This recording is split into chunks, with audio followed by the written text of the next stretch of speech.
Hey guys, what is up? It's Dusty here and welcome back to another episode of the Daily Crypto News. And today we have exactly that, Daily Crypto News, the most important breaking news in the crypto realm. One of the things we want to talk about right now is Coinbase. They basically partnered up with Mastercard to let users buy NFTs via their cards. Then, we're going to talk a little bit about some of the volatility which might be coming up. I think it's very important, and you might have to think so as well. JPMorgan talking about Ethereum losing to Solana. Some breaking news about DeFi and some regulations in that sense. Some talks quickly about, Cardano and Matic.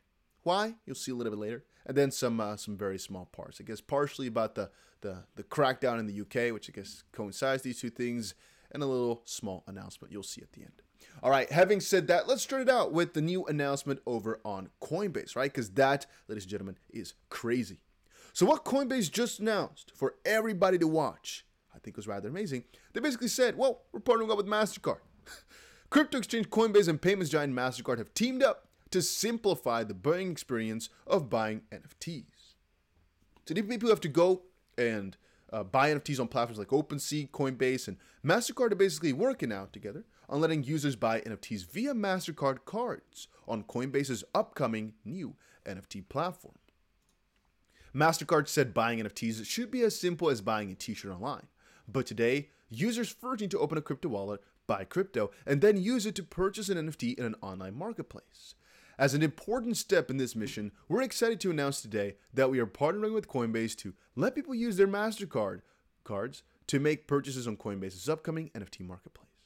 Coinbase announced its NFT marketplace in October, and it'll let people mint and buy NFTs. More than 1 million people signed up for this net marketplace as well, which I am one of, but I believe it was only in the US or something like that. That was like a little issue as to why I wasn't really excited about it. Or maybe it was just because it was like an announcement of an announcement, as they basically said, wow, we're starting the NFT marketplace at some point in the future. So sign up for some point in the future. Coinbase was basically an on-ramp for crypto for many, many users. Millions of people were able to access Bitcoin for the first time using Coinbase, which is true. So we want to do the same thing for NFTs with Mastercard by solving this pain point. To make it easy as possible to buy an NFT and make sure it's the best consumer experience, said Prakash, Senior Director of Product at Coinbase. Very big deal, very big news. Am I personally going to use it? Absolutely not, because I don't really use Mastercard like that, but maybe it's cool for people, that want to onboard from now forward, and I can definitely see why an announcement like this is a really big deal, and why everybody is calling it breaking news, right? Definitely understandable. Then a little bit about volatility. Wow. Enormous volatility imminent for Bitcoin, derivative data shows. Crypto traders frustrated with the Bitcoin price movement may soon witness some very heavy market volatility. Why? Well, look at this. As a large volume of open future positions indicate that some price turmoil may be around the corner, futures market remains a powder keg for short-term volatility with perpetual future open interest at 250,000 Bitcoin, a historically elevated level, according to the most recent data from on-chain metrics platform Glassnode published on January 17th. An open interest above 250,000 Bitcoin has coincided with volatility spikes in the past, Glassnode stated. Since April 2021, this is paired with large pivots in price action as the risk for a short or long squeeze increases, resolved in market-wide deleveraging events.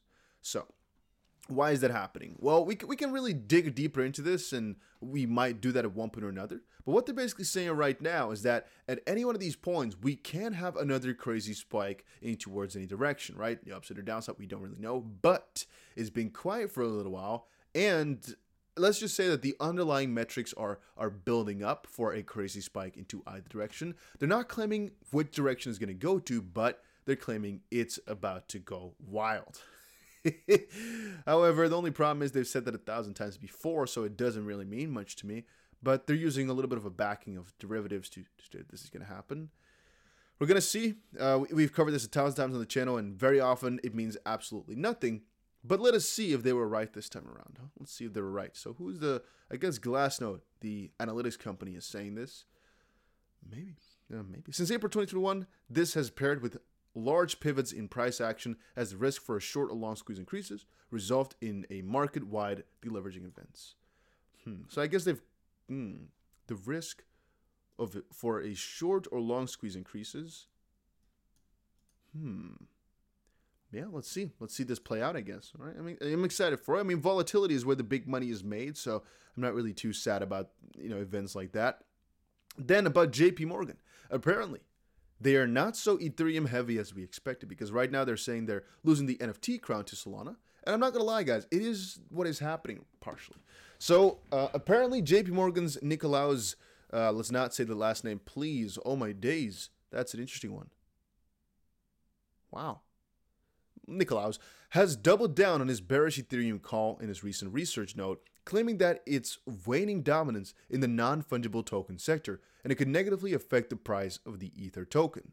ETH is down 35.5% from its November peak. The analyst has noted that the blockchain's dominance in the NFT market has slipped to about 80%. While Ethereum continues to enjoy a commanding lead, it is being challenged by Solana.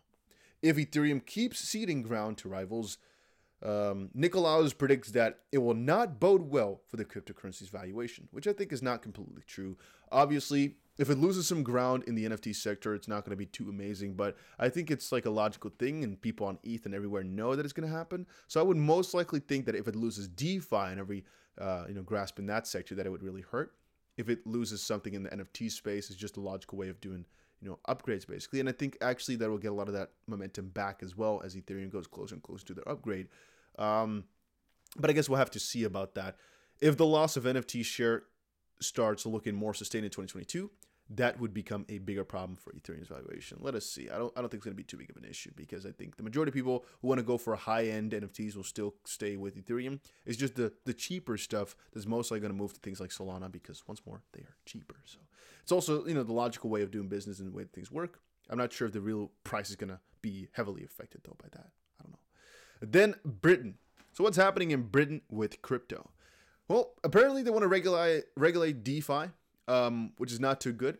Walter Bloomberg said, Britain sets out plans for regulating crypto assets, proposes to remove reference to blockchain from the definition of crypto assets. Britain says decentralized finance may be in scope of regulation, but will need to be considered on a case-by-case basis. And Britain says misleading advertisements and lack of information means there are consumer risks presented in the crypto market. And that goes together with my second article, which is basically that they're going to crack down on misleading crypto ads. So if you're in the UK, good luck doing crypto ads, because they're going to come for your little, they're going to tickle your little butthole. So in this sense, it's not actually a bad thing, and I've said that before. The only thing I'm afraid of is that this is like the first step for many. Let me actually explain this. I am very much a fan of, if you're doing an ad, disclose it is an ad to a certain degree, right? And that for every person out there in the world, for every single thing that they're advertising on. However, I'm also a fan of, don't just shamelessly promote something, but be real when you do it. Meaning, when I sometimes watch videos, and I watch a lot of videos on YouTube, not really crypto things though, I watch normal, just entertainment type of videos sometimes, or whatever. There's some people who endorse products like they've really tried it. Like, what I mean is, make sure you use this product. It's the best thing. It's recommended by doctor. You know what I mean? I think that's so fake, and I don't like it. I would more so think if they said, hey, this is an ad, make sure you check it out, but they don't go over the top to basically promote it, really. Like a lot of influencers are doing with these NFT projects. They're saying, yeah, check it out. Really, go buy it right now. I think that's bad. However, making a name for something because they want to pay for that, I don't think that's really a bad thing, if you guys get my drift. My thoughts, right? As long as the risks are there, of course. So again, I'm not really against cracking down on misleading crypto ads, but I wonder where the line is going to be on that, because what is misleading, right? If the crypto project gave you the poor information, then you should have actually done your research to find it out. But sometimes that also becomes more difficult than you can imagine right now, and so forth and so on. I guess from my side, I can understand where the difficulty can come in on this regard, and so how it can go wrong a couple of times.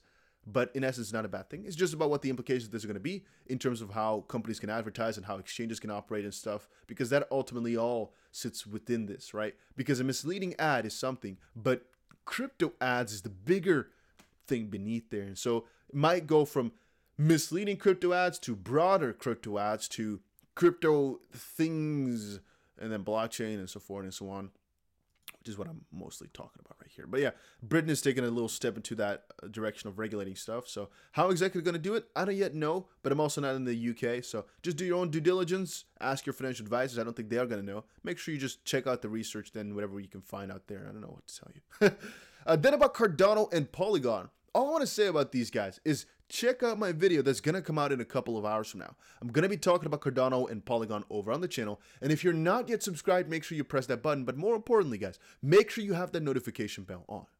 And last but not least, I wanted to quickly share with you guys GGM. So whenever I share things about tokens launching, right, make sure you understand that I do my own due diligence already. And I know that these things usually pop off and do amazing.